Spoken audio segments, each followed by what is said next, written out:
1 second. Oop. Okay, that's better. Hello. I'm Rachel.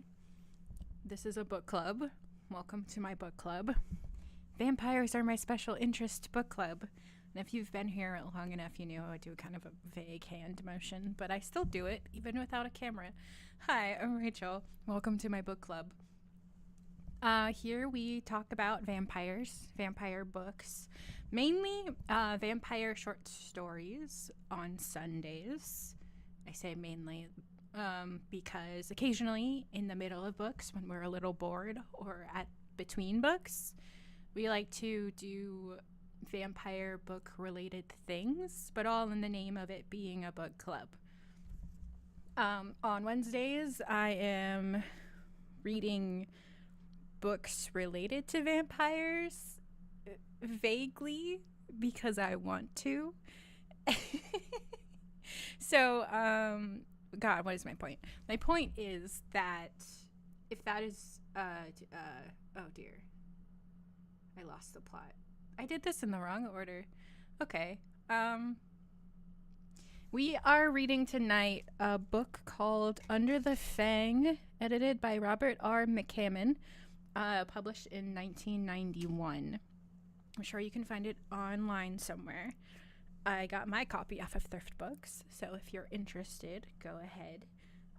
My copy officially gave up the ghost when I opened it to look through it for tonight.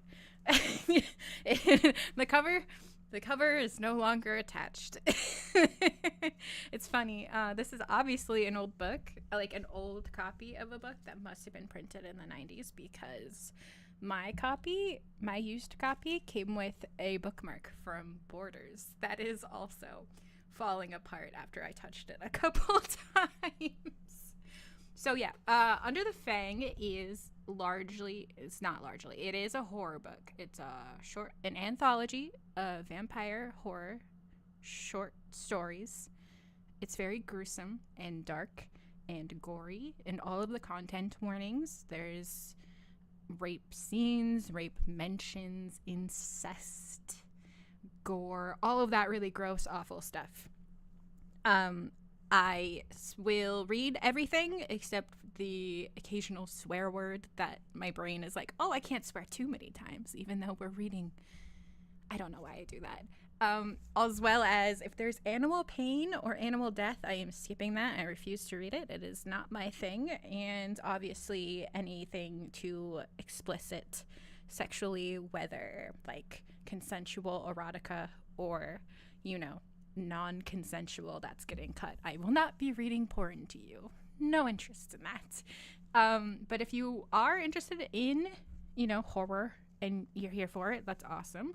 If not, I have read other stories on this channel that are still up that are more tame, including the book from before this one that was all published in the early 1900s. So there's like relatively no gore at all, or like 1910s gore. If that's more your thing, go ahead. Otherwise, hi. What a wonderful night.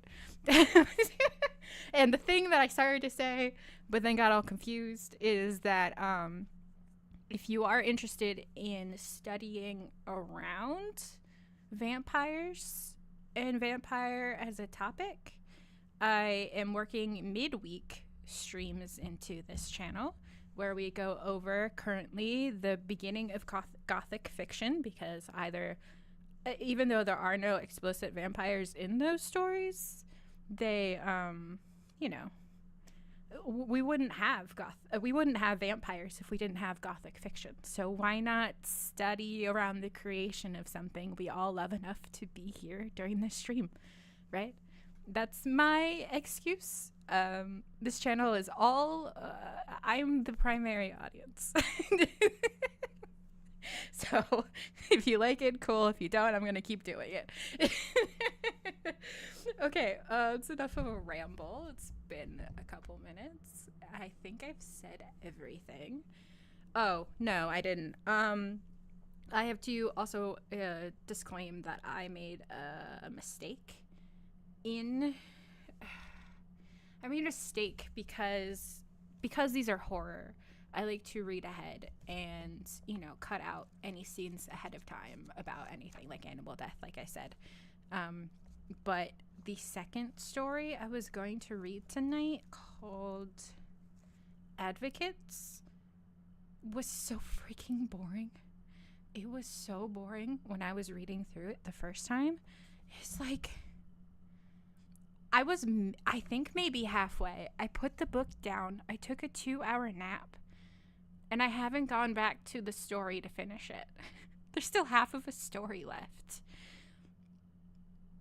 On the one hand, I would like to use this stream as the push to get me through the entire story so I can be done with it. On the other hand, because of the horror aspect of the stories, I probably shouldn't, right? So I think I'm just going to read this first story and then sign off and be more ready, prepared next week. I apologize. It's not a good enough excuse. I had like 2 weeks to prepare to finish this story. It's so boring. It feels like a punishment to read. I could realistically skip it, because if I am bored with it, the chances that everybody else are also going to be bored with it is going to be really high. But I'm also a completionist, and I would hate to skip a story. Like, it would rub against my brain like sandpaper for the rest of my life that I missed one story. The only time we've ever skipped a story of this is, I think, the 4th book we've read on this channel, was because it was so racist I didn't want to. No, maybe there's 2, actually, both from the first book. One was very racist, and the other one was basically just a 5-page long blowjob. I didn't want to do that. So I don't know if I can, but yeah. We'll read this one, and then we'll see. Oh, at the very least, we should start this story, because I've been rambling for 7 minutes now. Yeah, okay. Let's see. First story is Calm Sea and Prosperous Voyage by Chet Williamson. Hold on. Okay. It scented flesh. It scented blood. It knew of and cared for nothing else. It did not know how long it had been wandering in the forest, did not know what it was called. It knew nothing but the longing for blood, all the blood it could drink, and then more. It did not know how recently it had fed, could not remember the man it had savaged the previous week, or the way it drank until its stomach was bloated with warm redness, until blood had filled its esophagus and mouth, had run down its chin and chest onto the leaves, and how it had fallen and licked up the redness even as it trickled out of its mouth, a full vessel that could contain no more, but must. Full to bursting, it thirsted, and would always thirst. And now it scented the prey, the blood that flowed beneath their thin skins. Its eyes pierced the darkness, and it moved on, around the trees, through the brush, toward the irresistible, unbearable scent. The thing's eyes registered light ahead, light coming from a square hole in the darkness. It moved on, the scent driving it, and saw something else move ahead, saw another hole of light, an upright rectangle a she-thing must have made, for a she-thing stood in it. Now it ran, snarling, toward the light and the feast, ran over the carpet of dead leaves and pine needles, ran so fast that its legs still ran on when the ground opened beneath it, ran on even as it fell into the pit, ran on when the wooden stakes pierced it in 7 places. It was not until all the black blood that had flowed from the gaping wound in its chest that the muscles of its pinioned legs ceased their onward motion. By that time, what idiot consciousness it had was gone, and it did not feel the beam of the light in its face or hear the voice say, "Ronan." It wasn't the vampires that Jill and Richard feared. At the time, the vampires could not have cared less about the tiny islands of 2 or 3 or 4 humans who had successfully vanished into the woods, out into the deserts, down into caves. As long as these little clusters made no effort to band together and overthrow the vampiric status quo, they were not hunted. Perhaps they would be someday, if and when the supply of humans ran low. If some virus or plague diminished the ranks of the animals who supplied the master race with their nourishment. But for now, the vampires were nothing to fear. What Jill and Richard truly feared were the Ronin, and as they looked down into the pit, they trembled and put their arms around each other. I wonder if there are any more, Jill said. Doubt it, said Richard. On rare occasions, they traveled in small packs, but generally they were too stupid to form bonds. Let's cover the pit again, just in case. We'll bury it at dawn. He kissed her on the cheek, and they went to work placing evergreen boughs over the 8-foot trench. A human could have easily spotted the subterfuge, but the Ronin did not. In the past 3 years, Jill and Richard had trapped 9 of the creatures, and not one had hesitated before leaping into the trap. When the Ronin was hidden from sight, Richard and Jill went back into the cabin. It had belonged to Jill's father, but had been abandoned ever since the vampires came to power. No one used hunting cabins anymore. Humans were the hunted now. Richard and Jill had decided to go there after the vampires had taken Harrisburg and were sweeping north at a feverish pace. They had told no one they were fleeing, not even their families. They simply put together a trailer load of provisions, including tools, batteries, clothing, and food, and traveled north from State College, where they were both teachers at Penn State, until they reached the tiny town of Heiner, then drove back onto the dirt roads of the huge Sproul State Forest. The overgrown logging trail back to the cabin was 2 miles long and had taken as many days to travel. Days cutting apart and lifting deadfalls, piling rocks where the mud gave no traction. Jill driving the car, Richard pushing the trailer, finally stopping 20 yards across the creek from the cabin because the little bridge had washed away in a flood years before. And there in the woods they had remained for 7 years, while elsewhere human history bared its brown, white, and yellow neck to the fangs of its conquerors. Twice a year they returned to Heiner, always by daylight, when the vampires were out of the sun and the humans, their work details over, were confined to their homes. Obedience was so perfect, the slightest infraction meant death, that there was never a guard on the stores, and Richard and Jill had been able to steal whatever they needed, mostly fresh batteries and dry and packaged foods. No humans seemed to notice the thefts. If they did, they obviously did not report them for fear of vampire discipline. So Richard and Jill had everything they wanted, except for children. They had once wanted them, but no longer.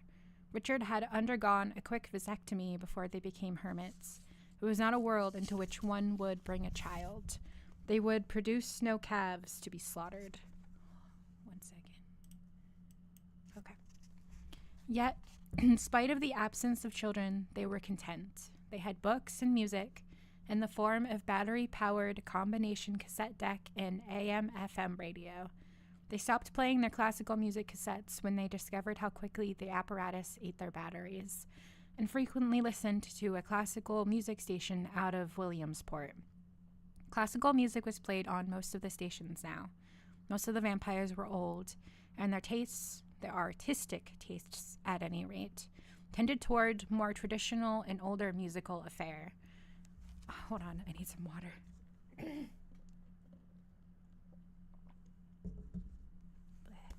Okay. Every now and then, however, Richard turned off the radio and played a cassette of Mendelssohn's Overture.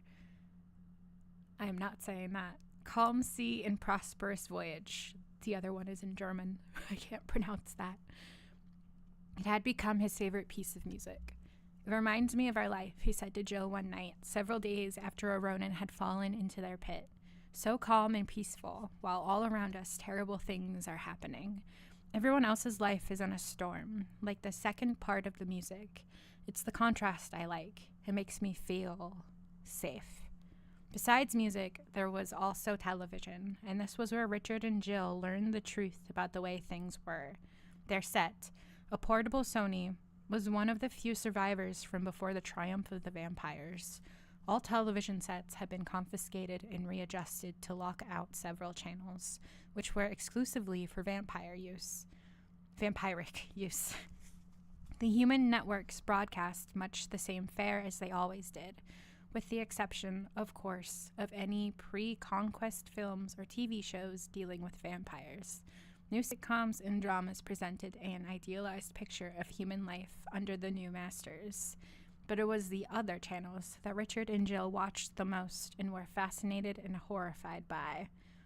These were the channels on which entertainment was the games, whose news broadcasts were not the adulterated pap of the human networks, but the true sadistic reports of bloodshed, holdouts conquered, rebels tortured, and blood dry in nightly gatherings. For the first time, Richard and Jill were aware of what a network truly could be. A network made of veins filled with blood, transmitting its hideous plans over the airwaves in images and words too terrible to be believed. When they saw with their own eyes, heard with their own ears, and they could not disbelieve. No, but they saw with their own eyes, heard with their own ears, and they could not disbelieve. There might have been ways to warn, but they made the decision not to try. Jill's father had been a shortwave radio ham and had a set in the cabin that ran off a gasoline generator. I need a paper to help me keep track of the words. At first, they listened to it very conservatively, since gasoline was too hard to steal and transport. But what they heard was terrible. Stories of entire communities packed into railroad cars and transported to the cities. Small towns stripped of humanity. The population centralized where the vampires could watch them and feed on them. Towns like Heiner were little more than frontier outposts, human containment villages that might one day be needed, and the humans who lived there worked on for their masters in ignorance and the hopeful trust of a powerless slave in its master. The exclusive television channels told the vampire population which towns were next in line to be utilized, and Jill had thought of using the shortwave to contact people in those areas and warn them, so that they could fight or run away. But Richard had voted against the idea. The vampires aren't stupid, he had told her. Suppose they have some sort of tracking device, some way to trace our coordinates. They've got no reason to come after us now. Hell, they don't even know where they are. But we do something like this, screw them up, and they'd be after us soon enough. We just can't take a risk like that. But to let those people die, we can't do anything about it, honey. They had a chance to run, just like we did. But they decided to stay. It was their choice. Would you want to risk what we have here? Really? He smiled. Bring a storm into our mirstel? I guess calm sea. And he put his arm around her and drew her to him, and she whispered, No, I guess not. It's just that, and let her words die away. That had been several years before, and the gasoline had long since run out. The generator and the shortwave now sat unused in a shed next to the cabin. Richard and Jill didn't miss hearing of the atrocities reported by the underground hams. Indeed, they rarely watched the vampiric networks anymore, and tuned in to the human channels only when reruns of pre-vampire shows were scheduled. They did watch the vampire channels occasionally, however, to learn if there were any new developments in the Ronin situation. The Ronin, as Richard and Jill had learned from the television and shortwave, were the results of vampiric experiments performed in an effort to biogenetically reduce vampires' need for blood. It was thought that such a reduction would be beneficial to both humans and vampires alike, since a population less likely to be rapidly devoured was a population more easily controlled. So, in a chemical laboratory near Elmira, New York, hundreds of humans had first been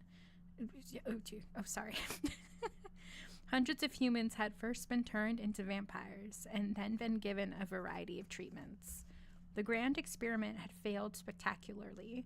The vampiric authorities, like the humans before them, were not anxious to admit their mistakes, but Richard and Jill had learned enough from the television, had learned of the Ronin, a strain of vampire that had only one purpose. the drinking of as much blood as it could get, a trait that posed a danger to both vampires and humans. Population control was of the greatest importance, so a primary rule was that no more vampires should be made, except for experimental purposes. As a result of this rule, the actual biting of necks and spreading the taint was a thing of the past. The Ronin, however, were not so discriminate in their method of feasting. They had no desire for blood from bottles or cans, or for the emporiums of which vampires could sit beneath slaughtered humans and catch the blood in their gaping mouths as it dripped from carefully opened wounds. They had no concern for anything except blood. Though the television had never admitted it, Richard and Jill quickly learned from their first encounter with one that Ronin were lunatics, mindless creatures. The authorities had named them after masterless samurai, for indeed they were outcasts, with no master but their own bloodlust. The circumstances of their escape were never fully explained over the air, but escape they did before they could be eliminated. Hundreds of them, moving into the forests, coming into the towns at night, feeding, leaving new vampires in their wake. Vampires whom the vampiric authorities had staked immediately, a procedure that caused them great discomfort, since they did not relish destroying those who were indeed their own kind. The oddest thing about these oddest of creatures was that the bite of the Ronin produced true vampirism, rather than perpetuating Roninism. Whatever made Ronin what they were was not passed along to their victims with the vampiric taint. This, at least, was a blessing. A plague of Ronin would have been more than even the vampires could have controlled. Soon there would have been no humans at all, and the vampires would have found themselves in a world of only the dead, where the undead soon would have expired as well from malnutrition.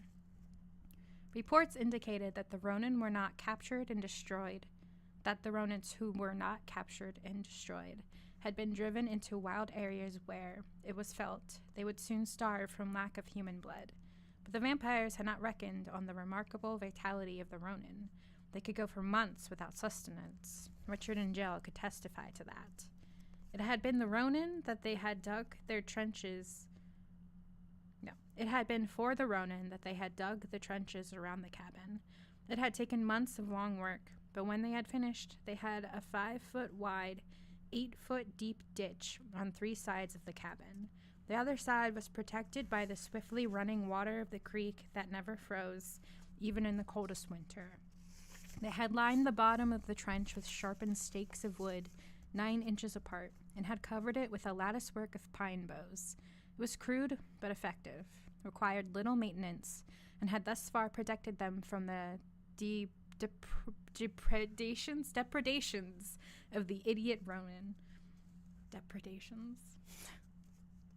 Aside from those nocturnal marauders, Richard and Jill's life was simple. They stayed awake while it was dark, listening for the noisy approach of Ronin, and used the first and the last few safe hours of daylight to do their work, hunting, cutting wood for the stove, and, in the temperate seasons, tending their vegetable garden. They slept through the day from 8 to 4.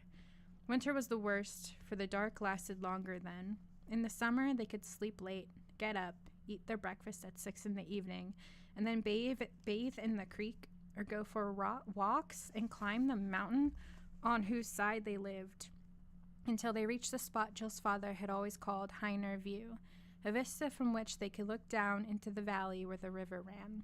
It was peaceful there, and there was no sign of man or vampire. It was there, in the secure sunlight, that they felt best and safest, felt as though the two of them were, beside the animals who amused and fed them, the only living creatures in the world.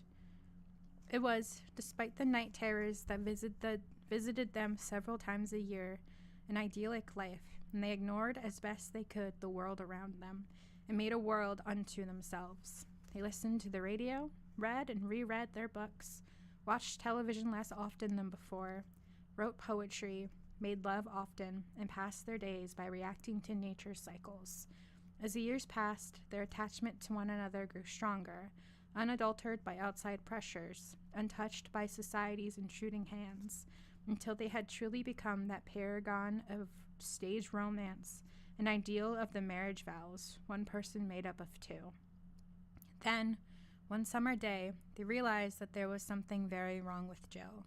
For some weeks, she had been losing weight, complaining of pains in her abdomen, and spotting blood from her genitals. And Richard had begun to notice long before, because of the small lumps were detectable under the skin of her breasts, nestled in the soft pools of fat beneath her breasts. On this particular day, the 23rd of June, she came in, ashen-faced, from the outhouse and told Richard that she had just passed a copious amount of blood with her stool. Then her eyes rolled up so that only the whites showed, and she fell into his arms. He half dragged, half carried her to the double bunk bed and rolled her into it, noticing that the back of her denims was damp with dark blood. The fear that not even Ronan had been able to inspire knifed through him, shortening his breath, making sweat beads stand out on his face like pinpricks. His body felt suddenly clammy, and his gut bubbled so frenziedly that he thought he too must be spewing forth black blood inside. "Jill," he whispered, "Jill," and a thrill shivered through him as her eyes fluttered and opened and looked into his. "What happened?" she said. "You're sick. Something." He paused, while his mind screamed, "Cancer, cancer, cancer," unspoken word that weaved around his brain, strangling all other thoughts. "How do you feel?" "Oh, God," she said, her eyes filling with tears. Panicked, he didn't know whether they came from pain or from realization, but found out a moment later. "I'm going to die, Rich. Oh, God, I'm going to die. My stomach." "Shush," he said, his voice sounding strange to him. "You're not going to die. There's nothing wrong. It'll go away." "No, the bleeding. It's been happening. Just a little at first, then more, and the pain's been getting worse. I didn't tell you because I didn't want to worry you, and what could we do about it? And there have been so many things, and now this bleeding, so much bleeding. Oh, God, Rich, I'm so scared."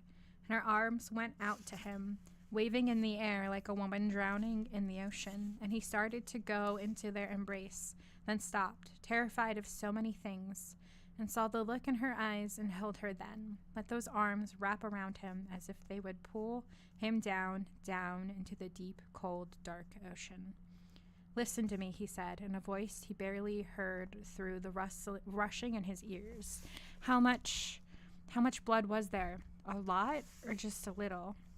She held him, would not pull away, and look at his face. "Poor Rich," she said. "My poor, poor Rich, all alone." "Listen to me," he said, pushing her away and looking into her tear-streaked face. "You're not dying, you hear me? There's nothing wrong. It's just something temporary." 7 years, honey," she said. "We've been here 7 years without a checkup. No pap smears, blood tests, nothing. And my mother, when she had her hysterectomy, remember they found—" "You're not your mother," he cried. "Now answer my question. How much blood was there?" "A lot. An awful lot." It wasn't what he had wanted her to say. It could be lots of things besides. It could be an ulcer or hemorrhoids. She laughed hollowly. "It's not, Rich. Honest, it's not." He could not believe her. He got off the bed, grabbed a flashlight from the shelf, and went out into the sunlight, climbed the hill to the outhouse 50 yards away. There were drops of blood on the floor, small puddles of it around, and on the white plastic seat. He started to say Jesus, but the word caught in his throat. He held his breath, stepped into the floor, and shone the flashlight down into the hole. Gross part coming here now. They had emptied it only a week before, so he could plainly see what lay 4 feet below. The pit looked like an abattoir. It was splashed with dark blood, as though a hose had been trained on it. The light picked out what looked like small pieces of meat, pink and brown, and looking at them he knew that he saw his wife's death. He gave an inarticulate cry and staggered out the door, fell to his knees on the stony path, wept a little for her and much for himself, for the life that would be his without her, for that lonely life that became, with every new thought he had, more and more impossible to even consider bearing. After a time, he pushed himself to his feet and noticed that his left knee was bleeding. he brushed away the stones from the skin and hoped that it would not become infected. Hold on while I drink some water.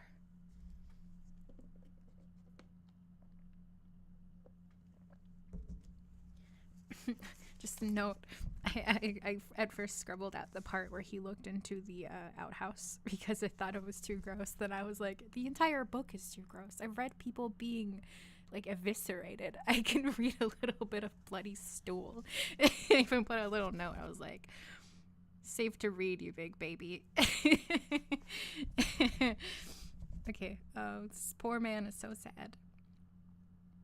After a time, he pushed himself to his feet and noticed that his left knee was bleeding. I think I already read that, but I have to finish. He brushed away the stones from the skin and hoped that it would not become infected. That night, holding Jill in his arms, he knew that he could not hope to live without her. There was, of course, the crushing sense of loss that he would feel because of his love for her, but there were other, more practical considerations, too. He would be too afraid to go into Heiner alone, with no one to watch out for him. The workload would have to be borne by him alone. There would be no one to help him watch for Ronan, and on and on. And as he lay next to her, letting her moans keep him awake so that he could listen for the clumsy, unstudied approach of Ronan, he decided that she must not die. The next morning, after a breakfast, which Jill immediately threw up along with clots of dark blood, they went into Heiner. Richard had thought of kidnapping a doctor, or at least breaking into an office and stealing as wide a variety of drugs as possible. They hid their van a mile from the town, but after walking only a few hundred yards, Jill clutched her stomach and told Richard that she could go no further. He took her back to the van and, trembling, went into the town alone. It was deserted. Richard saw only 2 humans sitting on a bench in the town square, both of them wearing the bright red shirts that indicated they were in the employ of the vampires. But where was everyone else? Had the population been, quote, relocated, unquote? Were they nothing but food now? Drained shells dumped into landfills? His stomach turned at the thought, but he shook it off and went in search of a doctor's office. On a side street, he found a house with a general practitioner sign on it and broke in through the rear window. There was nothing inside but furniture. The shelves that might have once held medical supplies had been stripped bare. He moved out onto the main street, expecting at any moment to be confronted by a group of guard thralls, but no one came even when he shattered the plate glass door of the pharmacy. It too was empty of anything that might have proven useful to Jill, and, still fearful of discovery, he trotted back toward the van, not even stopping for food at the deserted grocery store. When he got to the van, Jill was inside sleeping, as if the pain had subsided for a time, and she did not wake even when he started the motor. He put his hand on her side to make sure she was alive, and was relieved when he felt the motion of her breathing. The silence was unbearable, but he drove for several miles before deciding to wake her. She came out of her sleep slowly, and he suspected she was only half awake when he told her he had found nothing. Halfway through his first sentence, he started crying, and knew that she was terribly, terribly ill when she made no move to stop his sobbing, showed no reaction to his tears. Had she been even close to normalcy, he thought, she would have comforted him. By the time they arrived at the cabin, her pain had returned. They tried to sleep, but it was impossible. Jill clawed at her stomach and twisted in the bed despite Richard's efforts to console her. He tried to feed her some chicken soup, but as soon as she swallowed several spoonfuls, she staggered to the door, leaned over the railing of the tiny porch, and vomited onto the grass. There were gouts of blood, as before, and shreds of flesh, pink and riddled. Richard put her back into bed and went down to the creek, craving relief from her constant groans. He lay on the grass and thrust his sweating face into the cool water, then drew it out again, splashing water onto his hair, rubbed it, cried, and rolled over onto his back. When he opened his eyes again, a man was standing over him. Richard sat up quickly, whirled around in a crunch to come up fast if the man meant to attack. A crouch, not a crunch. Whirled around in a crouch to come up fast if the man meant to attack. But the stranger did not move, only stood there looking tired, a sad smile on his face. His clothing was plain, shabby, and unadorned by any vampiric designation. He carried a hunting bow in his right hand and had a quiver of arrows slung over his back. Sunny day, the man said. Lifesaver. Richard saw that he was older, perhaps in his mid-50s. A scraggly beard covered his face, hiding his mouth. But Richard knew there was no danger of fangs there. As the man had said, it was a sunny day. Gives me time to get ahead of him. You have to get ahead too, or maybe together we can kill him. What the hell are you talking about? Richard said, wiping the water from his hair. Who are you? Name's Ned. Ned Dwyer. As if that matters anyway. As if that matters anymore. I'm a cabiner too. Have a deer camp about 40 miles north. Least I used to till the bastards found me. Richard let out a halting breath and looked around wildly. Where? Where are they? Relax. Probably a few miles behind. Sleeping now. I've tried to find 'em and kill 'em, but they hide good. Fucks climb under deadfalls or into thickets. Sometimes even dig graves, cover themselves up. Ronin? The man frowned. What's that? Are they vampires? Richard asked. Or something worse? Worse, Dwyer said. I guess they're vampires, but they're worse now than when they took over. Big dumb fuckers. Not civilized at all. Not like the first vampires I seen. They came one at a time over the last couple years. That way I could handle them okay. Nail them with wooden arrows. They get close enough. Can't shoot them at a distance because the shafts aren't balanced. Gotta use wood points. Wiggle around like hell. But with 3 of them, I can't afford to wait for them to get close. I could shoot 1, or maybe even 2, but then the other one get me. Had to run, and they're still on my trail. They're coming here, Richard said. He could feel his legs getting rubbery. The man nodded. Stubborn fucks. I'd go ahead on, but they got my scent. They'd follow me right here now. Too bad I had to come across you. Jesus, Richard said. Oh, Jesus. You alone here? No, my wife. In the cabin. Dwyer's eyes narrowed. Wife, huh? Well, that's one more person to help kill the bastards. Maybe they'll fall into your ditch here, he said, gesturing with both hands to the other side. They're dumb enough. Lucky for me, I can cross running water. What you got in there? Steaks? Richard nodded. Good idea. I'd have thought of that. Maybe I'd still be at home now. Dwyer chuckled. You know, you're the first person I've talked to in years. And you're sure not saying much, he grinned. Why don't you let me meet your wife? Maybe she's more talkative. She's sick. Bad? Richard swallowed hard to keep from crying. She's dying. Damn. Anything contagious? Cancer. It's cancer, eating her up. Not AIDS cancer? Richard shook his head. That's good. That's real good. You know, I haven't talked to a woman since I went into the woods. Not a single time. Maybe I could talk to your wife. Dwyer's left hand ran over the upper curve of his brow. Maybe I could talk to her in private. And then nobody says anything explicit for the next page, like outright, but it's pretty clear he wants to have sex with Jill, with or without her consent, whether she's conscious or not. And he threatens their lives to do so. Okay. Confused thoughts ran through Richard's head, of Dwyer with Jill, of the Ronin coming that night, more of them than he could handle alone, and he wondered if he should do what Dwyer asked, if the only way to save all their lives was to work together, even if that meant. But then he heard the door of the cabin open, heard Jill's voice say his name tightly, and the image of Dwyer pressing down on her as she lay dying maddened him, and he sprang. He took Dwyer by surprise.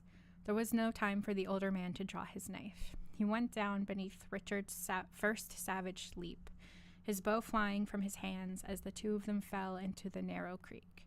Dwyer wrapped his large, bear-like arms around Richard and rolled over on top of him. He smashed his forehead into Richard's face, and there was a sharp crack as Richard's nose broke, and he went suddenly limp. Dwyer pressed his forearm down on Richard's face, pushing his mouth and nose beneath the shallow water of the creek, and held him there.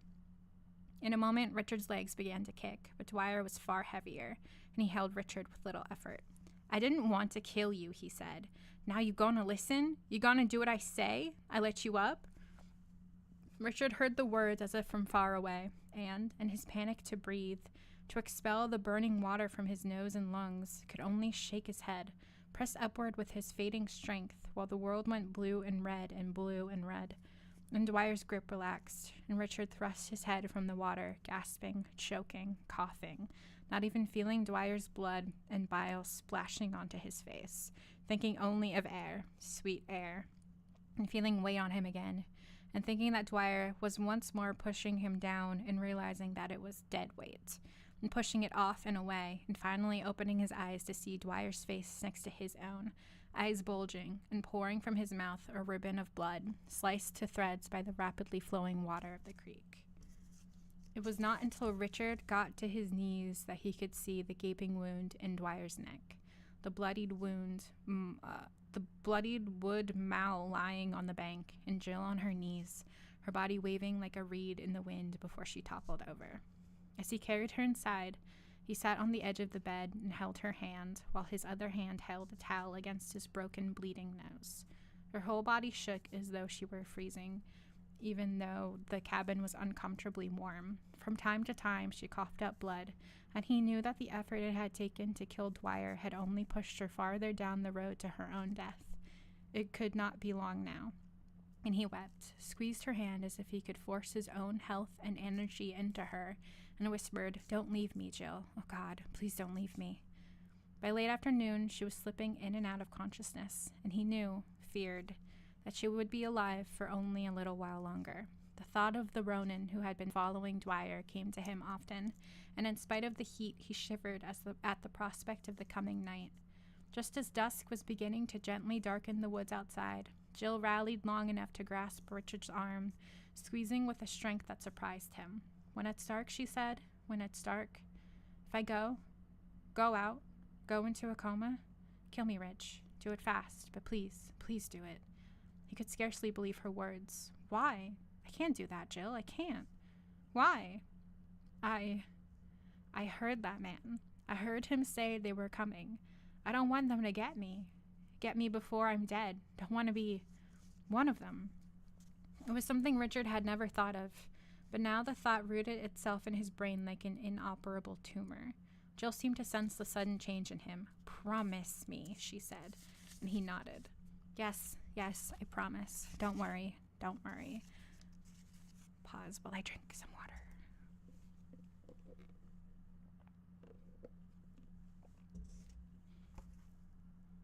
Her eyes closed, and her breathing slowly became more regular, if more shallow.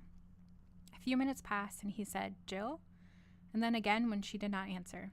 "Jill?" He touched her cooling forehead. "Don't worry," he said. "You won't die. I won't let you die." It was the only answer. He knew he could never live without her, but he also knew that he lacked the courage to kill himself. The alternative was living alone and slowly going mad, until one night the Ronin would come and take him while he was conscious, while he knew precisely what they were doing and could feel their rough hands grasp him, their cruel teeth tear into his throat, could feel his life's blood sucked away into those foul maws, could feel and see and hear it, all of it. Not like Jill.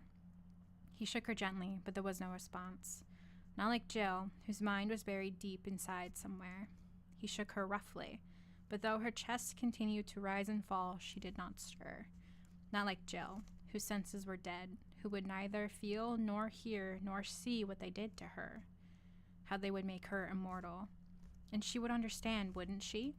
She would realize why he had done it, given her to them, so that she would live and not die, not leave him, so that their love could live on, Jill and Richard, Richard and Jill, just as it had always been. Maybe she would make him immortal too. He thought that he could bear it from her, would even welcome her sweet lips at his neck, and then they would live on forever, the two of them, there in the woods, feeding on the blood of deer and bear and rabbits. But if not, if they needed human blood, then they would go down to the cities. It didn't matter where they were, as long as they were together. "Oh, Jill," he said, as the darkness slowly softened the lines of her face, filled the gauntness of her cheeks. You know why I have to break my promise. It's because I love you. I love you so much." He lifted her, once more astonished at how little she seemed to weigh, and carried her outside, stepping through the waters of the creek, past Dwyer's bloodless corpse, then to the other side of the trench, several yards away from its green subterfuge. He laid her down, crossed her hands upon her hollow breast, kissed her still warm lips, made sure that she was still breathing, and prayed that her breath would continue until the Ronin arrived, and, in their crude and savage way, made his Jill immortal. They came an hour after sundown, 3 of them, loping along like apes, hands dangling at their knees. The moon was at 3/4, but the sky was clear enough for Richard, crouching at a window, to see them clearly as they entered the open area in front of the darkened cabin. He struggled not to let a whimper escape, but it was difficult, especially when they followed their snouts directly to where Dwyer's body lay half in, half out of the creek, and fell upon him, pushing one another, struggling to be the first to reach the neck, that sweet spot from which the blood could be drawn most freely. Roars of rage and disappointment followed as the strongest pressed his face into the flesh, pressed and bit and found only the taunting ghosts of blood, tantalizing wisps of salt sweetness. Furious, the creatures snuffled about in the leaves and grass for the craved nectar, licking the dead and living vegetation to get some reward for their long hunt.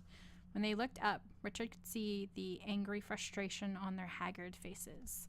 The 3 Ronins sniffed the air, and, after a moment, one of them bounded up the hill toward the outhouse. Richard's stomach churned as he realized that it must have caught the scent of blood that Jill had passed, and he was glad that he could not see what it might do. The other 2 continued to sniff, and their eyes glittered in the moonlight as their heads twisted to and fro. Richard's breath caught as he saw one of them turn his wolfish gaze toward Jill.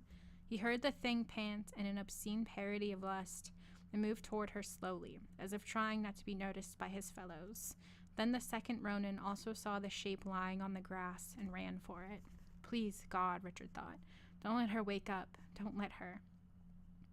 By the time his thought was completed, they were on her, and he looked down at the darkness of the cabin floor, pressed his eyes shut, and hoped, prayed that he had not made a mistake, prayed that they would not destroy her in their passion for blood, not rend her so completely that there would be nothing to live again, live and love him again. It seemed to take forever. He looked out only once and did not look again. The blood was black in the moonlight. Finally, the sounds of feasting ended, and Richard, his body shaking with repressed sobs, raised his head above the sill and looked out and saw the 3 Ronin looking back at him. Of course.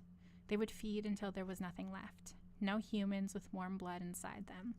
If the Roman had confronted an army, they would have attempted to drain every soldier. Glutted with blood, they stared at him as if they still had enough intelligence left to savor the moment and contemplate the joys of what was to come next. He was afraid to look away from them, certain that when he did, they would be at their cabin door, filling it, making escape impossible. Still, he had to look away, had to go to the door himself, and he did, twisting his head, standing, running, out onto the porch, grasping the long, sharpened rod of wood there, screaming, come on, you bastards, come on and get me too." They needed no further prompting and ran as one toward the cabin, and as one they fell into the trench, each dragging the other down. Richard saw them disappear, saw the bows fly, saw the surprise in the bestial faces, the hands flail, as though they were swimming in the air, a sea of air deadlier to them than running water. He heard their shrieks of pain and fury, and then silence. Little laughs of disbelieving triumph burst from his mouth, and he walked slowly toward the trench, leaning on the stake with every step. The moon's light shone dimly into the trap, so that to make out the forms within he had to move closer, too close. Dripping fingers shot out of the hole like branches of a nightmare tree, clawing at Richard's face. He leapt back, tripping and falling to the ground. Clutching the stake, he stumbled to his feet again and saw the Ronin's hand come over the edge. He stamped on it hard, and it vanished. Richard ran back to the cabin, grabbed a flashlight, and returned to the trench. In the beam, he could see one of the Ronin entangled in the dead bodies of the others. Stakes pierced the living one's thigh and shoulder, but he had not suffered a mortal wound and clawed once again at the edge of the pit with his free hand, dragging the stakes along with him. Richard kicked desperately at the thing's face, and it slipped back, but he knew he could not be pushing it down until dawn. He did not have the energy, and there was Jill to think about, Jill, who must be sheltered from the sun. He made his decision and took a step backward, let the Ronin grasp the pit's edge, pull itself up until its blood-engorged waist rested there, and then Richard struck with the stake, plunging it down into the Ronin's back, through dead lung into the living heart, hot with Jill's blood. The thing burst like a balloon, splattering Richard's face, blinding him so that he had to let go of the stake to wipe his eyes. But he did not wipe them quickly enough to see the Ronin die. Life had left it as quickly as the blood had flown upward. With a mighty effort, he shoved it back into the pit, then fell to his hands and knees, and vomited the little he had eaten in the past few days, thinking, "It's nausea, just nausea. I'm not sick. No, not sick." Then he rolled over onto his back and let the night air cool his sweating face. He lay there for several minutes, thinking about what had happened, but mostly thinking about Jill. He wanted to jump up and run to her side, but he was afraid that the Ronin had maimed her beyond hope of resurrection. Still, he had to know, and he had to be with her if she awoke. And he had to be with her, nope. He stood, found the flashlight he had dropped, and walked several yards to where her body lay, sending the beam of light before him like the power of a talisman. She lay face down, a rag doll who had been played with roughly and tossed aside, arms and legs akimbo.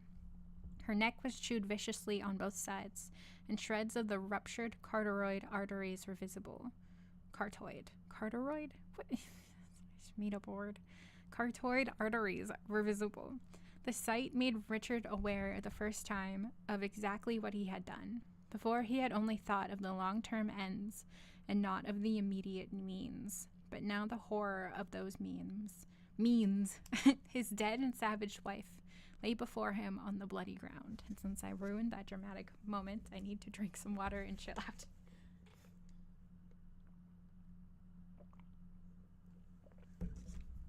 Words hard, I say, as though I'm not reading intentionally. Okay.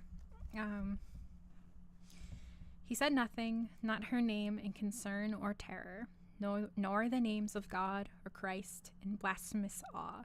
He only walked to her body, knelt, reached out a trembling hand, and turned her over so that he could see her face. It was like that of a sleeping child.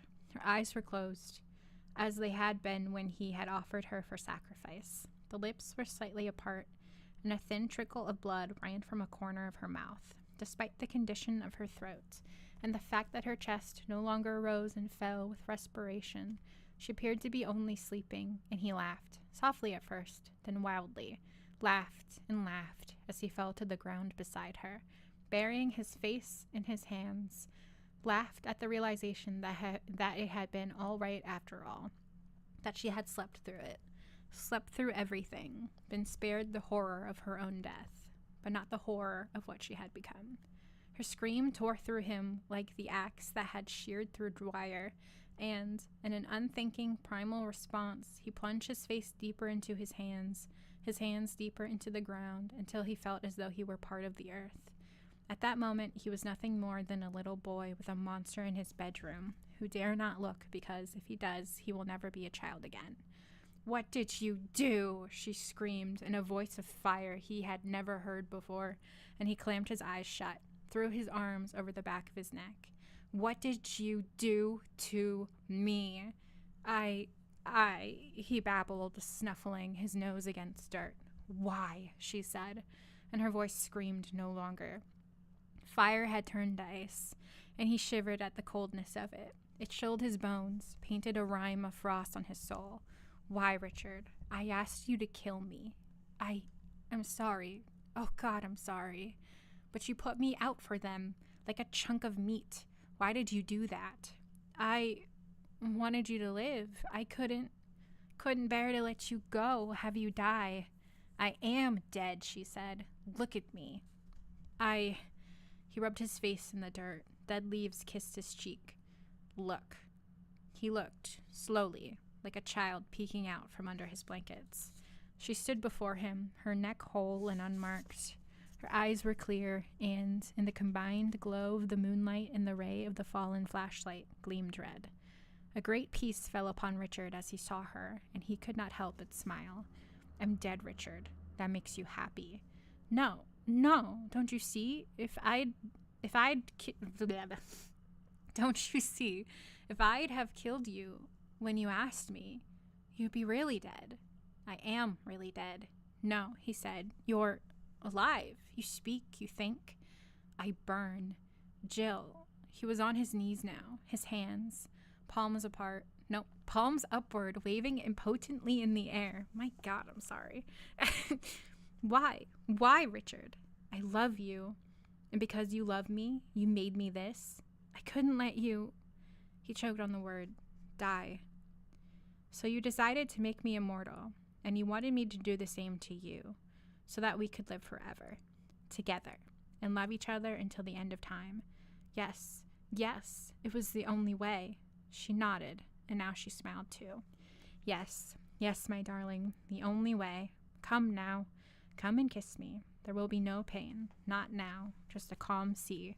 Forever and ever.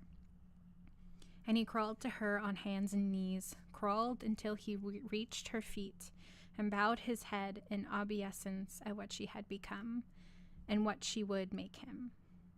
Her white hand appeared in front of his face, and he took it. The fingers were cold, the grip was strong. She raised him to his feet, and he looked into her eyes. Death was there, and life, and Jill. Jill was in there too, and he felt the fingers of her other hand entwine themselves in his hair, pulling his head back gently but inexorably, and he closed his eyes, turned his head, offered his throat to forever. He barely felt the sting and did not feel the cold lips at his flesh. He became lost in dreams, surrendering all to her, knowing that when he woke again, the rest of their lives would begin, the eternity of love, the voyage that had no end. But when he awoke, he was lying on the grass, the sun shining down on him. After the first few seconds of panic, he realized that he was coming to no harm, and made himself breathe easier, forced himself to calm. His neck hurt slightly, but when he looked at his bare arms, they pulsed with blood, and did not seem at all pale. Slowly, then. She was doing it slowly. But where was she? Not beside him, at any rate. There was no dissected corpses but those of the Ronin shriveled in the pit, and that of Dwyer, still lying at the bank of the creek. Jill was safe then, secreted somewhere out of the sun's deadly rays. She would probably come to him again tonight, for as many nights as it took to bear him gently to that land they would share. Then he saw the paper, a single sheet lying on the grass a few feet away, a smooth rock from the creek on top of it to keep it from blowing away in the gentle breeze. Jill's handwriting covered it, but in the hand was a chilly preciseness that had not been there before. He read the penciled words. My love. I took none of your blood, and I shall take none. I only put you to sleep. I could have made you what you, in your selfishness, made me. I could have shown you very clearly what it is like to live in hell, but I did not, for that was what you wanted. I don't really know if I hate you after what you did. If I truly hated you, I suppose I would have made you what I am, given you an eternity of longing for death, but never being able to claim it, giving you the incapability for self-destruction. But you have that already. I know you well enough to know that you would never take your own life. It has been said that suicide is the coward's way out, but not in your case. You fear death far more than life, and you don't know, can never know, what my life, my eternally dying life, is like. There is enough mercy remaining in me not to show you that. Still, you condemned me, and I must condemn you. So I condemn you to life. Life alone, life in fear. Though in hell, I live without fear. The worst that can happen to me has happened. But for you, the worst is yet to come, and I shall derive what small pleasure I can from knowing that. You cannot come to find me among the others of my kind, or you will suffer the death you fear most at their hands, the long, true death. You can only remain where you are, fighting off the Ronin, fearing the vampire, doing all you can to preserve your miserable, finite, and so lonely existence. You wished eternity, you shall not have it, but it shall seem like eternity. So live then. Live and be damned, my love, Jill. Richard stared at the paper for a long time. Then he began rubbing it, as if to efface the writing, destroy the truths. No, he thought. He would go down into the towns, go down and let them kill him. But he feared death. Then he would fill in the pits, wait for Ronin to come, let them take him, welcome their rough embrace. But he feared death. Then he would take Dwyer's knife, drive it into the soft place under his heart. He would climb to the top of the mountain and leap from the cliff. He would hang himself from the limbs of the pine tree next to the cabin. But he feared death. Beyond tears, he looked about him. There was much to be done. He had to take the Ronin from the pit, alone. He had to cover it with boughs, alone.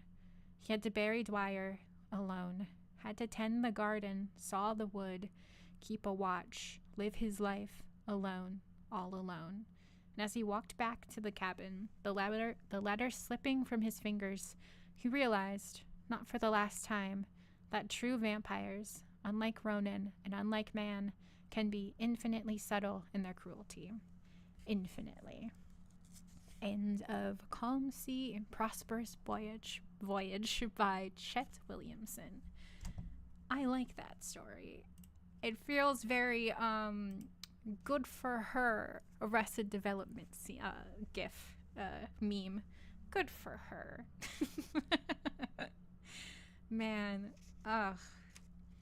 It's an interesting story because I feel like in the meta sense,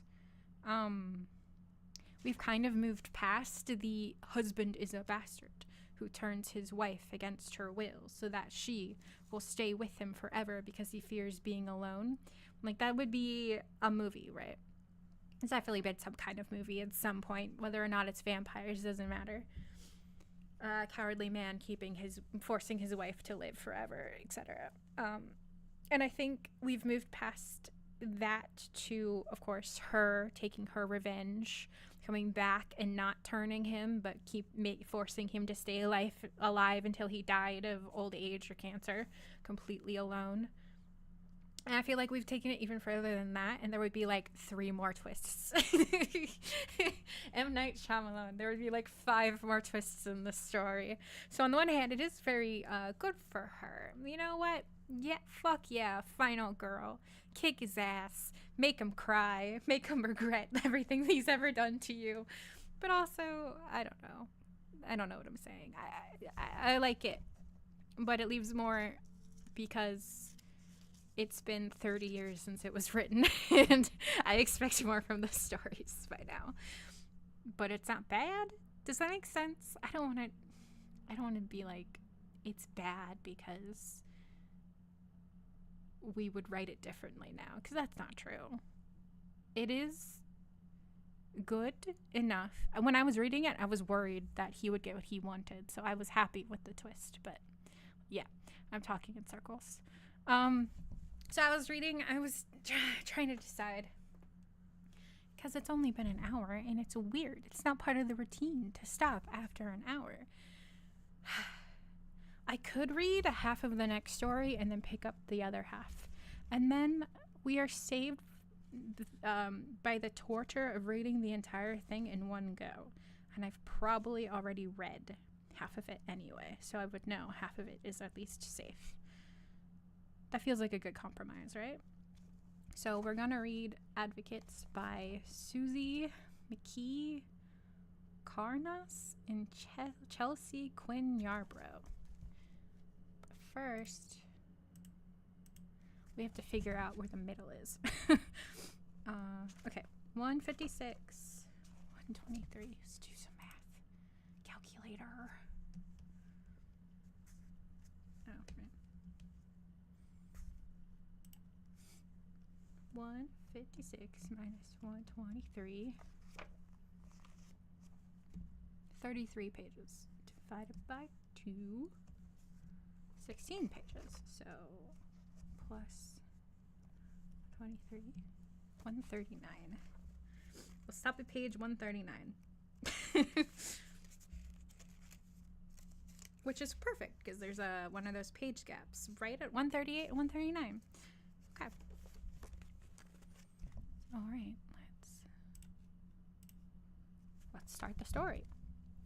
A novelette featuring Wayland and Saint Germain. I think that means that this is a short story that is within the world of a book series. We've run across these before. It was shortly after tea time when the 3 watchmen... Wait. I have a little bit of dinner left. I was waiting till a chance to eat. It's just one piece of chicken. Let me eat the one piece of crunchy chicken and then away from the mic, and then we'll read the damn story I don't want to read.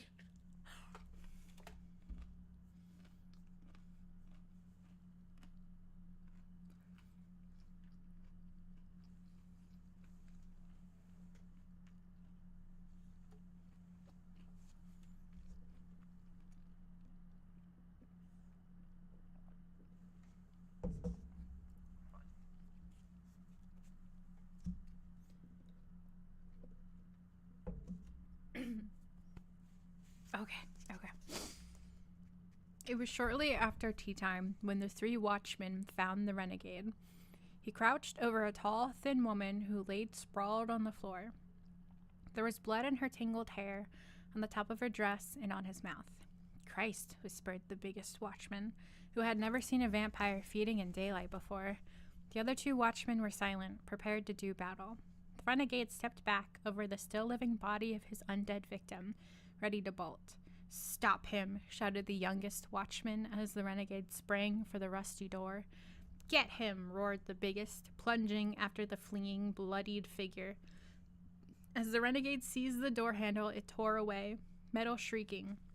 He staggered back, slamming into the oldest watchman. At once, the biggest watchman lunged, catching the renegade about the knees. The impact carried them all to the floor. The 3rd watchman landed on top of the pile with everything he had. Shit, he's strong, said the biggest, as the renegade struggled in silent desperation to get free.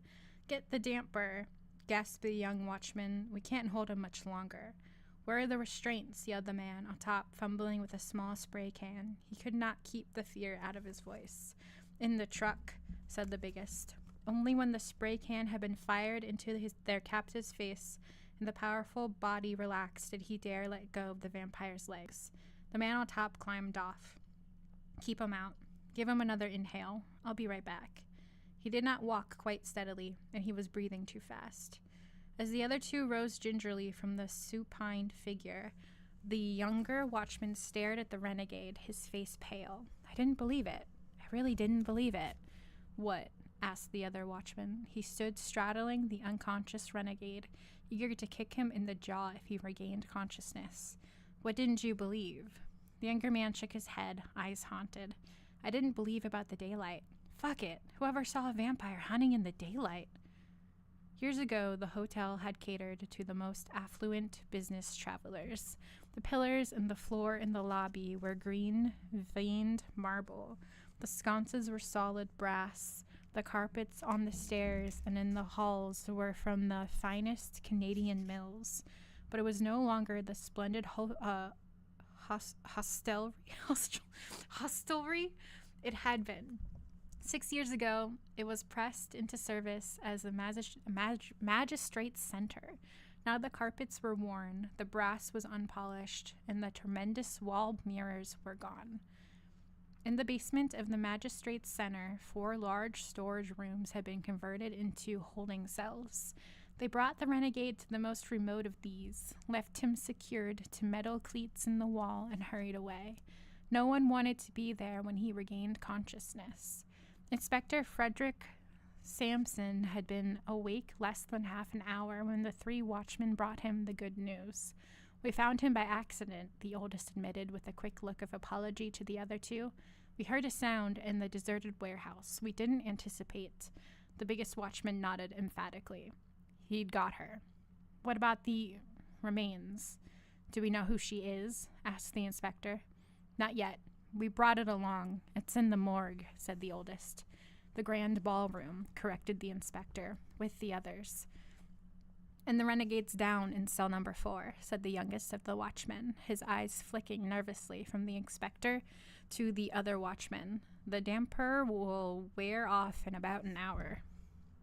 In about half an hour. That's a big difference, Rachel. Come on. The inspector took a deep breath and straightened his immaculate black foulard vest. That'll give me time to look at the victim before I talk to the renegade. Good work. We couldn't have done it without you. He hesitated. I don't suppose there's any chance you made a mistake. Look at the victim. A remainder, said the biggest. Same condition as all the others. Undead and comatose. He tried to suppress his shudder. That makes 28, said the youngest watchman, and looked away from Frederick Sampson as if the very number were a recrimination. Wait. Why? I'm using it. The thing that's keeping my brain and the right. I use as a bookmark, and then I got thrown off again. Oh my god, I'm a mess. Okay. Half a dozen Cybertooths were waiting in the lobby, their studded black leather and chains no longer able to create the sensation they had once. The one called Demon Star strutted towards Samson as she caught sight of him, the jingle of her chains, a counterpoint to the crack of her 5-inch boot heels. They say you found the guy who did the renegade killings. Her voice grew derisive. Someone you found in daylight. We're investigating, said Samson, trying not to glare at the statuesque figure with the white hair standing out in 4-inch spikes around her head.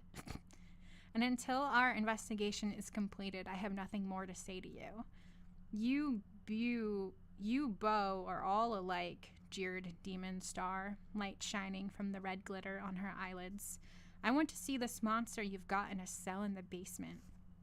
If he is the renegade, he is a monster, said Samson, his manner quiet and serious, and you're not going to see him.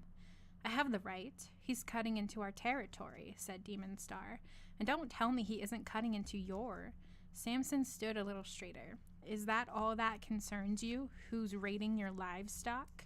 He knew it was not wise to rise to the bait of these Cybertooths, but he could not stop himself issuing them a challenge.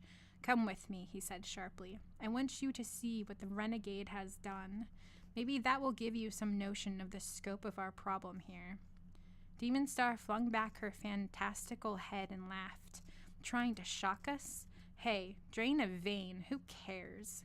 She signaled to the others with her to follow and began a loose-limbed saunter down the decaying elegance of the hall leading to the grand ballroom.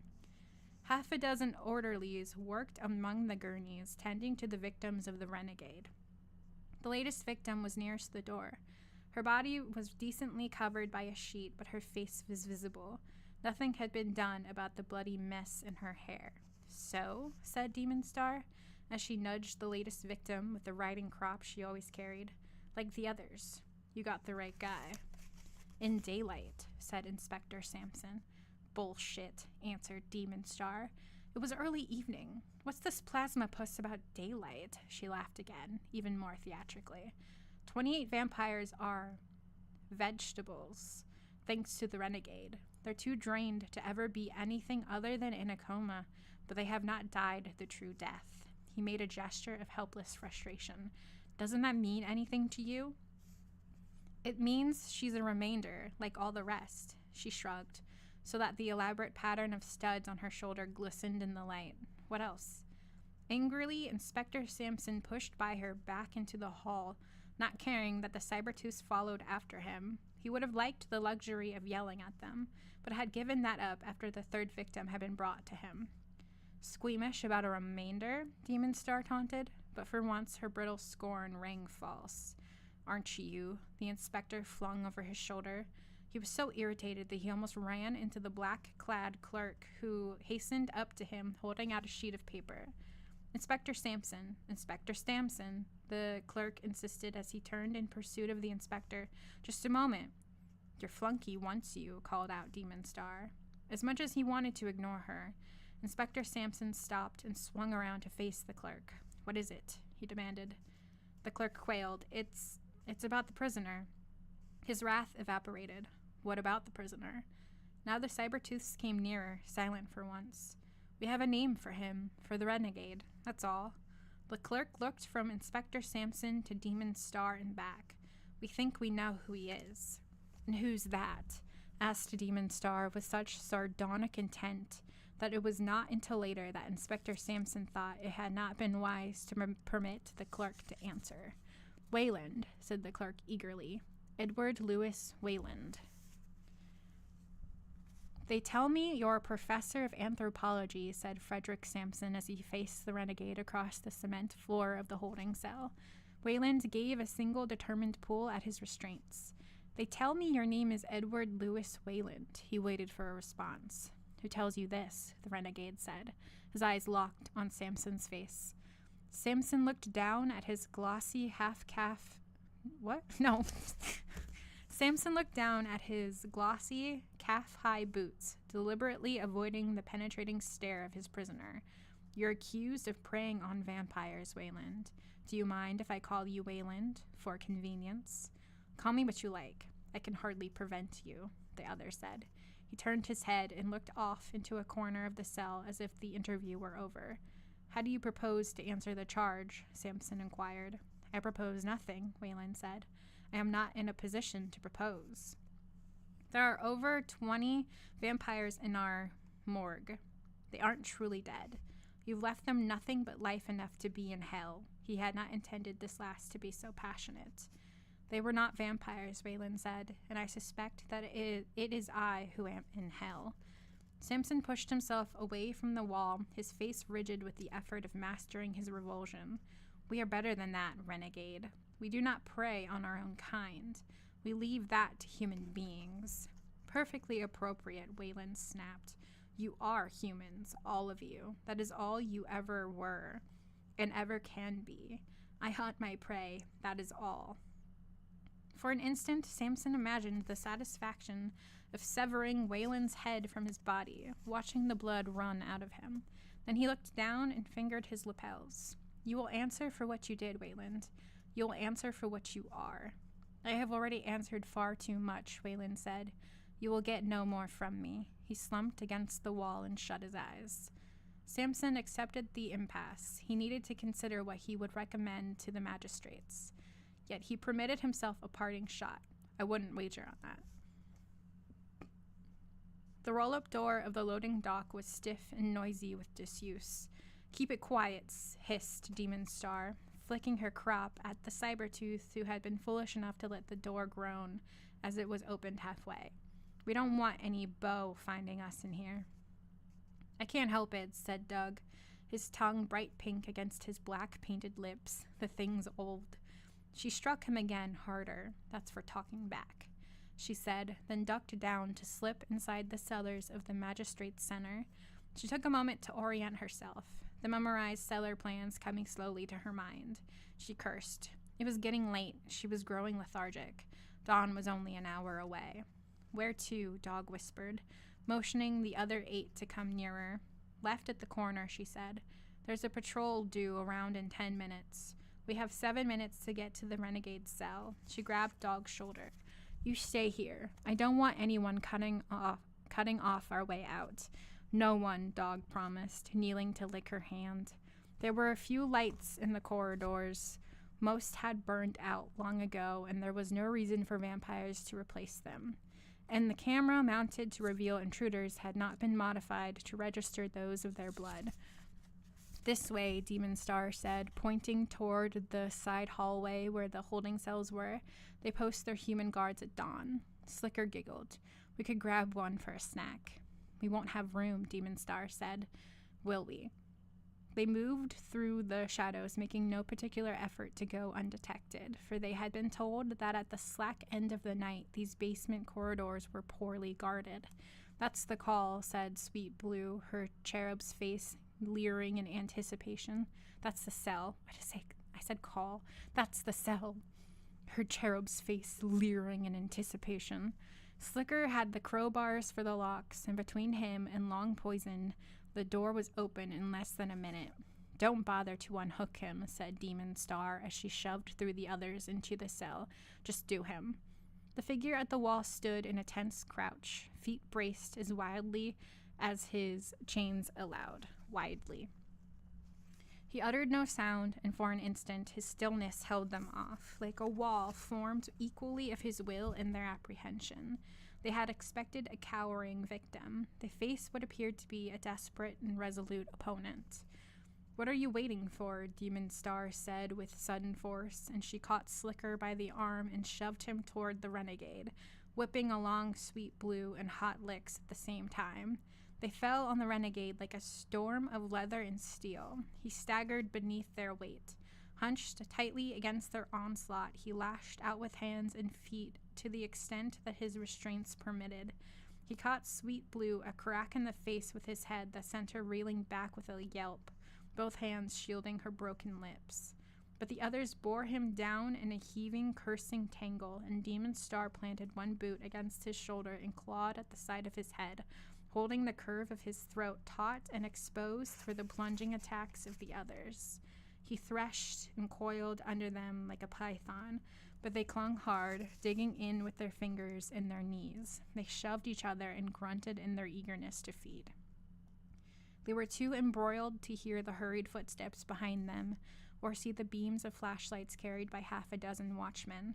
We'll cut you all down if we must, shouted Inspector Sampson. Get away from him. His men crowded into the cell.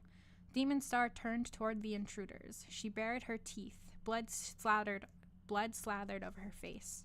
You're too late. Sampson advanced implacably.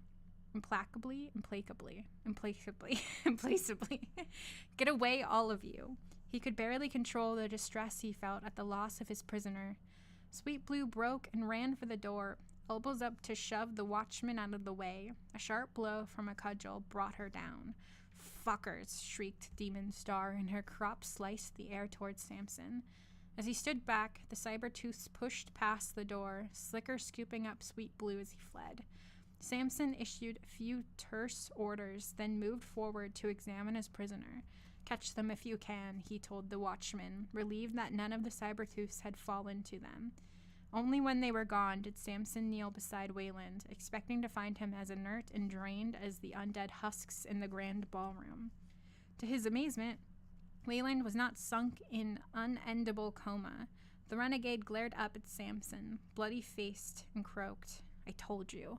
Hell. Sampson rose in silence, considering with rising excitement what nature of being he had confined in this basement cell. On his desk, only the formal memo from the magistrates was out of place.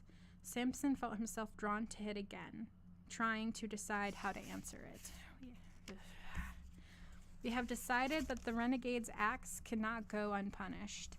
Sampson agreed with them, but he could not second the magistrate's demand for a summary execution. He had to find a way to keep Wayland alive, at least until he knew more about him. He picked up the memo again, as if in rereading it he would discover that the message had changed. When he drew his own stationery from its case, he wrote out his response in his best hand, taking pains to make the memo as elegant as the one the magistrates had sent him. While I share the desire for justice, I believe that we cannot withhold some process of justice from the prisoner. Sorry, I keep almost wanting to sneeze. An execution ordered out of hand would serve only to compound the crimes committed. It would subvert our order. Damn it. Okay. Oh my god. Start that over. While I share the desire for justice, I believe that we cannot withhold some process of justice from the prisoner. An execution ordered out of hand would serve only to compound the crimes committed. It would subvert our order here. All later attempts at justice would be derided. The prisoner has demonstrated certain characteristics that deserve our examination, and this will certainly not be possible if he is dispatched without recourse to a hearing to determine the most appropriate sentence. I believe that no one in this city, vampire or human, can offer the prisoner the defense he must have if we are to conduct a hearing that is not a travesty.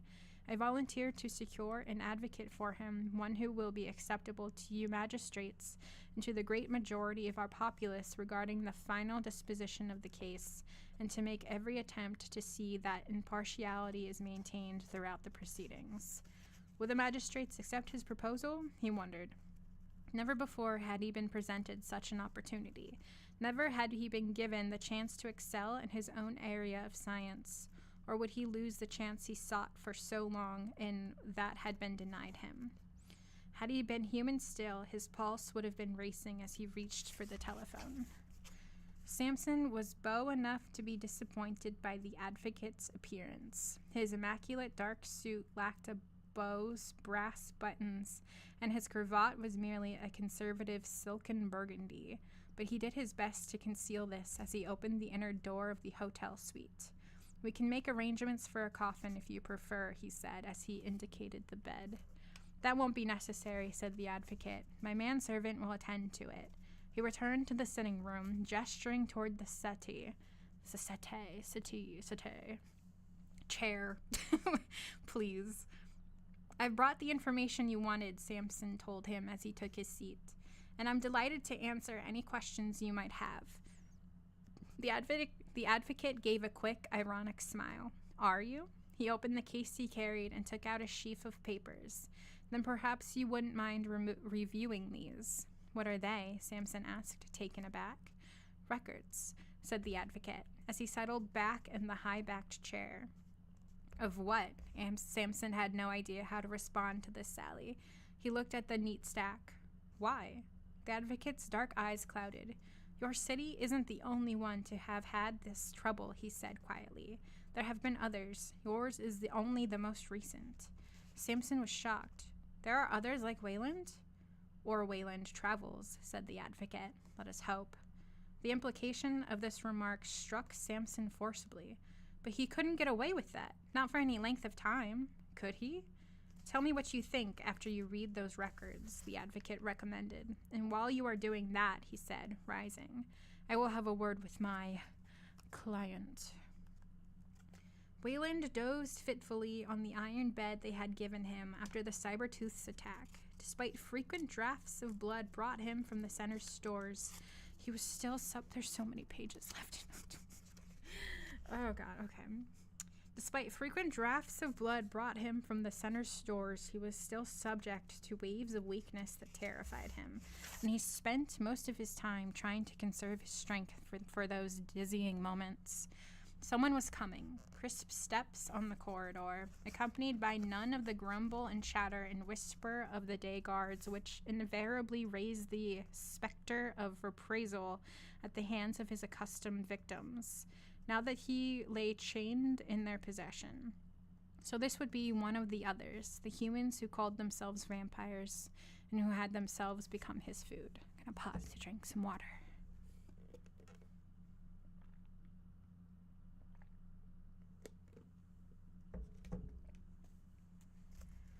With an effort, he sat up, aware of thirst, for water only, and the ache in his throat where those phantasmagoric people had savaged him.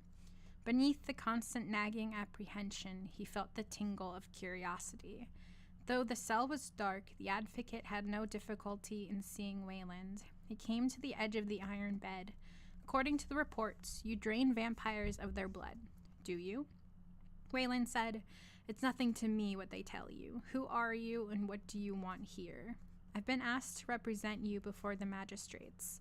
It seems they want to provide you a hearing. He did not flinch at the hard glare from Wayland. I haven't, Wayland said. What would be the point? Here I am, and I will tell you this much frankly. Here I expect to die, with a hearing, whatever that may mean, or without one. Then you might as well accept the hearing, said the advocate. At the back of his dark eyes was something too ancient to be understanding. He glanced toward the door. 28 victims here. What do you call them? I don't call them anything, Wayland retorted. You people call them remainders, I believe, a usage with a certain morbid charm to a former author of books. In this place and circumstance, I suppose I should appreciate any charm I can find. It might be wisest to leave aesthetics until later, said the advocate. For now, our greatest concern must be those 28 remainders and why you attacked them. He gave a long, thoughtful look at Wayland. Why remainders, and why other vampires? Do you have a reason? Certainly, Wayland replied, moving to fold his arms across his chest, but checked in this gesture by his chains. Now explain to me precisely who you are and why you want to represent me at this so-called hearing, and I may choose to tell you my reasons, my secrets, my autobiography, my telephone number, and anything else you wish to know, or not. The advocate did not answer at once, and when he did, his voice was mild but precise. You have been known as Edward Lewis Wayland, professor of anthropology. You have taught at Columbia and UCLA most recently. Your last known address was 153 Goethe Circle in Toronto. You have no records of spouses or long-term lovers. Most of your academic credentials are sham, and your childhood information is a fiction. Your last known telephone number was 555-3881. Would you like me to continue? A hit. A very palpable hit, said Wayland dryly, though his heart was beating hard. It was long since he had felt so exposed to unknown and dangerous factors. But you most definitely have the advantage of me at the moment. My credentials may be largely fabricated, but at least I have them. What are yours? You seem unusually level-headed for this place. You surely realize that I see no profit to myself in revealing any small rag of information about myself that I may still accurately call my own, if indeed such a thing exists. Humility doesn't become you, Professor, said his advocate lightly. Still, I don't suppose it would hurt either of us for you to know that I am qualified to speak for you by weight of years, if nothing else. You see, little as I approve of what you have done, I do not want you or any other vampire made a scapegoat. Will that suffice?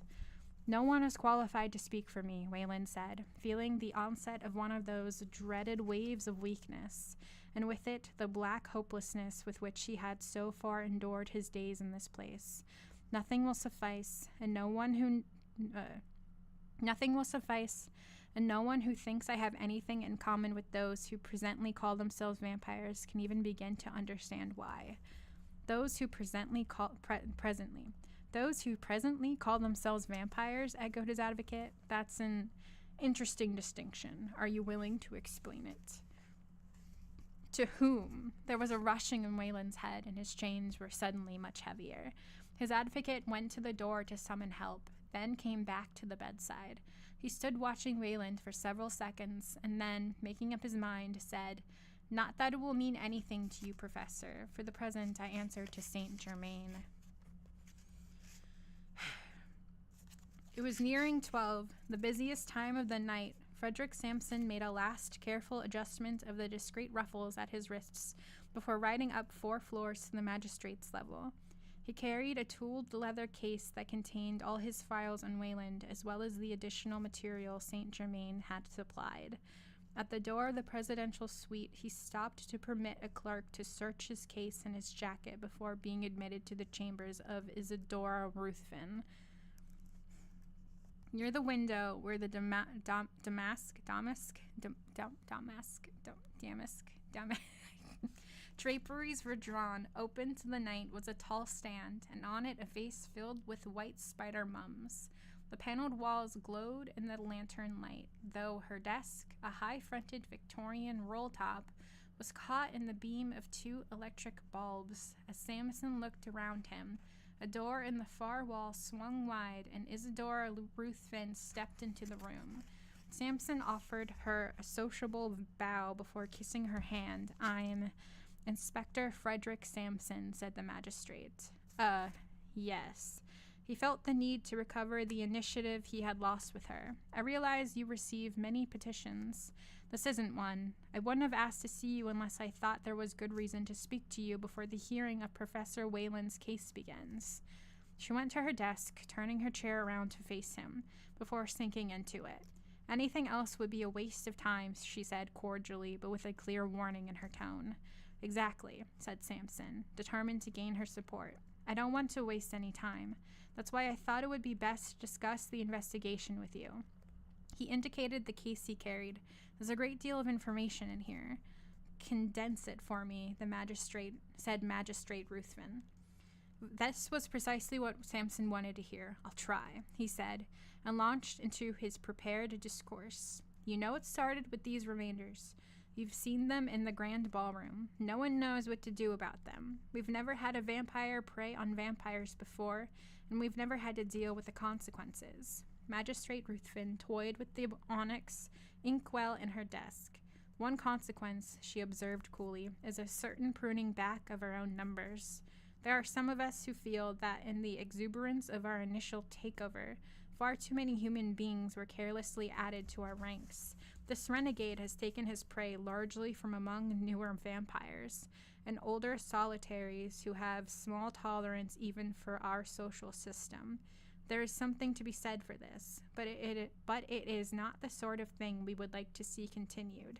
It sets a bad example. I think we will know what to do with your monster, Inspector. But you don't understand, said Samson, unable to control his agitation. No other vampire has done what Waylid does. I am aware of that. What's your point? She inquired. We need to know why. It isn't enough just to execute him, Your Honor. We need to know why he can do what the rest of us apparently cannot. He said it in a rush, his enthusiasm undenied. Magistrate Ruthven leaned back and looked at him, her body relaxed but her eyes snapping. What makes you think we will find out? Samson was prepared to answer that. I was a biochemist before I became a vampire. I worked for 10 years on analyzing the genetic makeup of variant forms of the same species of mammals. Politics and money made it impossible for me to go on then. I was gifted. That wasn't enough, but I know what someone like Wayland represents. He set down the case and walked toward her. I know I'm rushing too fast. You may not be able to help me, but I want you to know that we could learn a tremendous amount from Wayland if we were given the chance.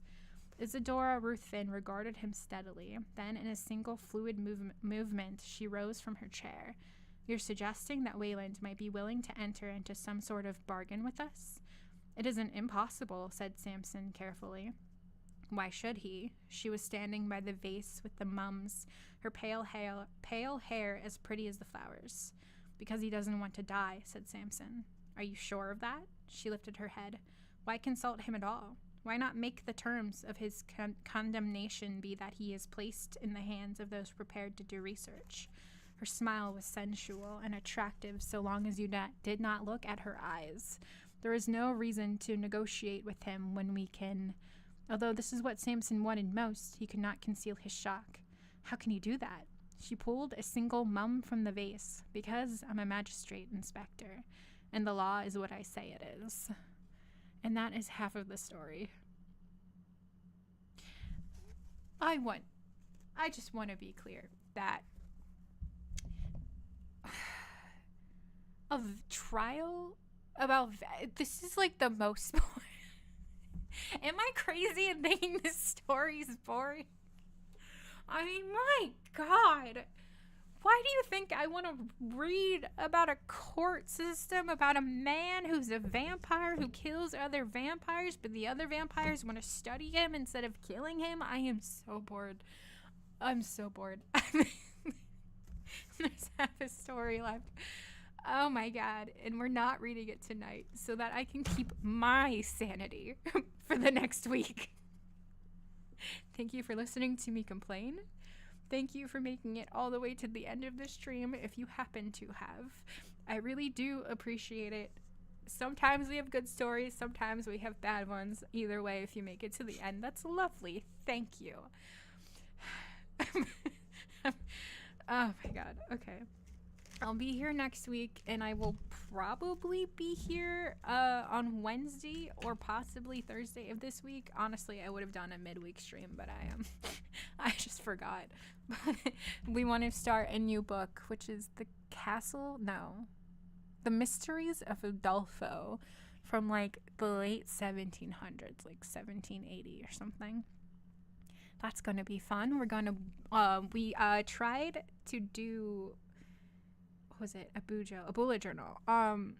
I decided at the end of reading the book to do a bullet journal about reading the book, but I'm bad at bullet journaling. I basically never do it. I mostly do like artsy fartsy kind of like fandom edit things. And that's where it ended up going when we tried.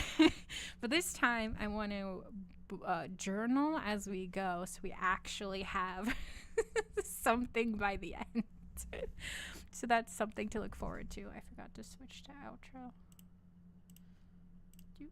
Yeah, this is the outro. Thank you.